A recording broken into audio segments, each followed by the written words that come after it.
Now I want to talk about a kaleidoscope. That was a toy that was out in the 1950s, and it was very famous. A lot of people had one in their house. And then in the 60s, there was a song, The Girl with Kaleidoscope Eyes. And I think if you're my age, I'm 74, you know what a kaleidoscope is. Now, a lot of the younger people can tell you everything about technology. They can just pick up your phone and press a lot of buttons and do things that you couldn't do for years. I mean myself, I don't know how to do technology. So a kaleidoscope is a toy that it has, you can look into it. It's like looking into a telescope, but you don't see a thing in the distance. If you look in a telescope, you see the hills that are far away, the purple hill and the blue hill and the green trees that are coming closer to you, or the stars of the sky. And, you look around and see the faraway buildings. But a kaleidoscope has its own pictures. So there's like a lot of different little dials. You can turn it maybe 3 or 4 times. And on one lens that you look into, it may have multiple colors of the rainbow, with different little designs and different little pieces. And then you turn the other lens and it's all blue pieces. Or you turn the other lens and it's orange and green. Or different things that you would never expect, but it's all in pieces. So the main title of all my videos is called Shattered Pieces by Luli. So Luli is my nickname.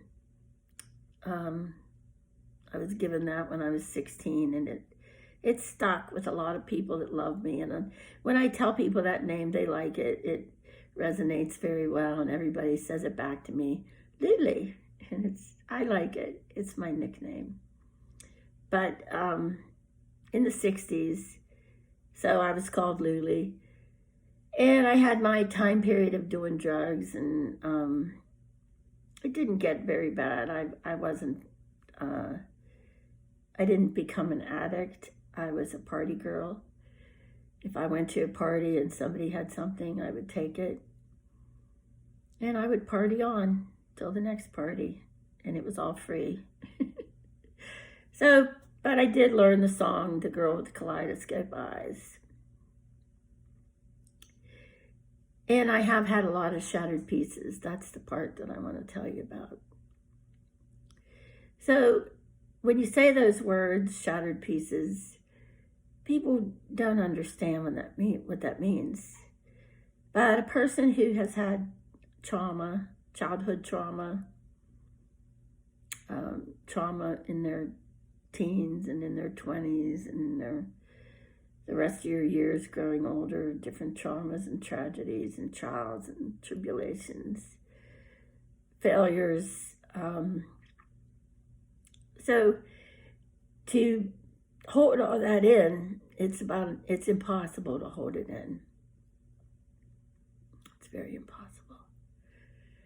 That's why a lot of people do drugs. A lot of people do alcohol, because the pain of holding all your burdens yourself is just too much for people. And so, but I made a decision a long time ago that I was not going to go to a drug to alleviate my pain. I was not going to go to alcohol. Oh, I had times of drinking alcohol, and I had times of doing I call it the lighter drugs, the marijuana, and I did, speed, and a couple times there was something else. And back then, it was easy to get, and it was easy to forget for me. And when I drank for 2 years, every morning at 10 a.m. till 2 a.m., I drank beer to get over my one divorce at a bar all day, in different bars. I was not an alcoholic because I stopped when I wanted to stop. I was not addicted to it. Yeah, I just made a decision because I wanted to do it, and then I made a decision because I wanted to stop doing it. I also did that with cigarettes. I started smoking in high school because everybody else was, but it was a big secret. Couldn't tell your family. It was a secret smoking, and now it's also a secret because people aren't allowed to do it in public places. So I was a secret smoker, and then when it was time, I really only smoked a pack a week. So that's not very much. There's 20 cigarettes in a pack. So I picked and chose when I had a smoke, and usually did it with peers and friends that were smoking. And if I was out in a bar, I would have a cigarette with a drink. So I decided to, if I was in a bar when I wanted to quit smoking, I decided to stop drinking first, and I would have a Coke. So instead of having a cigarette with a Coke, I decided the whole thing together. No cigarette, no alcohol. It was the way that I am. Also, there's a lot of pills that are prescribed for people that suffer trauma, people that suffer mental anguish, mental anxiety. The medical profession has made a decision that if you're happy one day and sad the next, you're called manic. If you're happy one day and dance in your girlfriend's kitchen and then you're sad the next day, you're called bipolar. But I just tell my female friends, don't you remember when you were a teenager and you got a period? And that was biology and hormones. And how did you behave 4 days before your period? And how did you behave on your period and 4 days after your period? You behave like a bipolar person. So I just call it wrong. And that's my own thinking. Nobody taught me that at a church or anything. So when I was 50 years old, I was still conned by the medical people into taking a pill for everything. And I had taken a stress test somebody ordered, and I was told I had high cholesterol, I was told I had high blood pressure, I was told I had fungus on my toe. And I began to count the bottles that I had on my table, and I was only 50, and I thought, something's wrong here. But there was something that I couldn't let go of. It was something that was prescribed, and it was in the category of antidepressants. And basically, the chemicals that are in the antidepressants are so powerful that they knock you out of your pain of anxiety, but they also require that they get stuck in your body, like when a person has smoked for years and the nicotine is stuck there. That person knows that nicotine is craving that other cigarette, and they can't stop smoking. So in favor of me, I think because I was a light smoker, I wasn't really addicted, so I felt it was, when I wanted to stop, I stopped.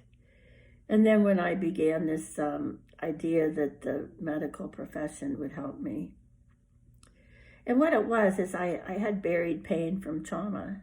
That's all it was, buried pain. So this antidepressant that I took one time, I was on it for 10 years.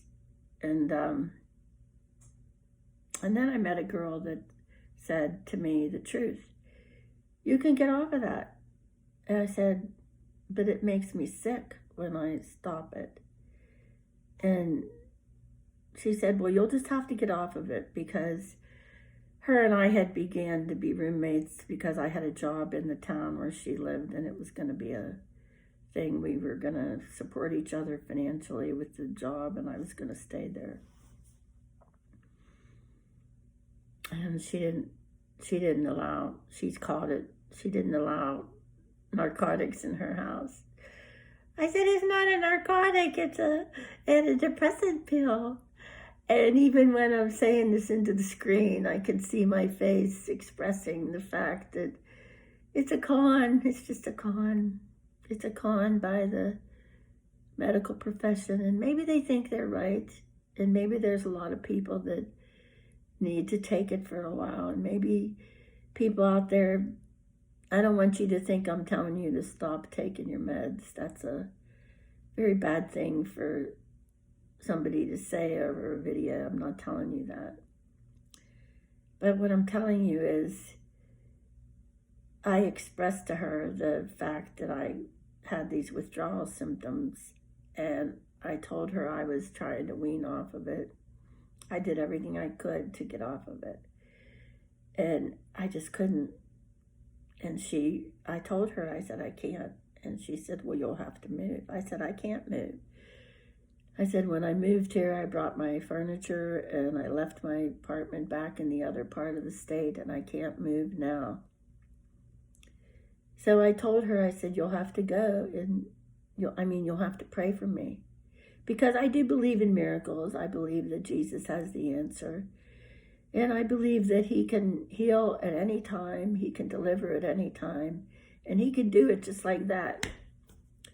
But I could not let it happen with this way that this medicine had a hold on my system of my body, biology-wise and physically.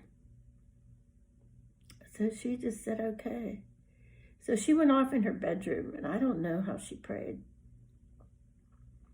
But the next day, I didn't need it. I didn't have the withdrawal symptom. But she prayed in her bedroom alone.